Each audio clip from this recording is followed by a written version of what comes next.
శ్రీకాకుళం జిల్లా ఆముదాల వలస ఎమ్మెల్యే కూన రవికుమార్ పై వైఎస్ఆర్సీపీ నేతలు మండిపడ్డారు.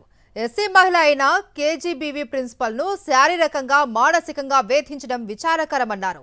రాష్ట్రంలో కూటమి సర్కారు ఏర్పడిన నాటి నుంచి ఎస్సీ ఎస్టీలు మహిళలపై జరుగుతున్న అఘాయిత్యాలకు ఈ ఘటన నిదర్శనమన్నారు. కూన రవికుమార్ గతంలోనూ ఎంతో మందితో ఇలాగే ప్రవర్తించారు అని విమర్శించారు.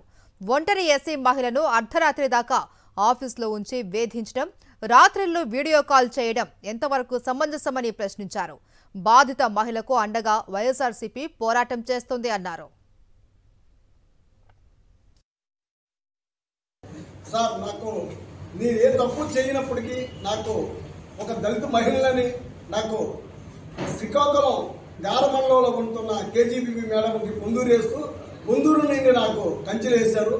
ఆమె ఎందుకు వేశారమ్మా అంటే ఆయన ఇక్కడున్న శాసనసభ్యులు, ఇక్కడున్న పెద్దలు, తెలుగుదేశం పార్టీ నాయకులు, బడా నేత అయిన కూన రవికుమార్ గారు ఆమెని మానసికంగా శారీరకంగా నిరంతరం ఏడుస్తున్నారని మా దృష్టికి తెచ్చి చెప్పడం జరిగింది.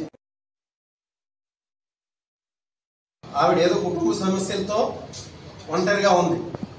ఒంటరి మహిళ, దళిత మహిళ, 33 సంవత్సరాలు ఏజ్ ఉన్న ఆవిడ.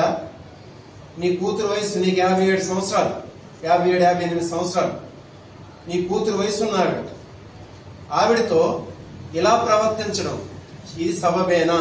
ఇది మంచి చర్యేనా? ఆమెను రాత్రి 10-10:30 వరకు మీ ఆఫీసులో ఉంచి రివ్యూలు ఏంటండి? రాత్రి మీద కాల్ చేసి వీడియో కాల్ చేస్తే రివ్యూనా? వీడియో కాల్ చేయాలా? రివ్యూ చేయాలంటే మామూలు కాల్ చేయొచ్చు కదా, గ్రూప్ కాల్ చేయొచ్చు కదా, వాయిస్ కాల్ చేయొచ్చు కదా. వీడియో కాల్ చేయడం ఏంటి? నీకు ఏం అవసరం వచ్చింది రాత్రి మీద వీడియో కాల్ చేసి?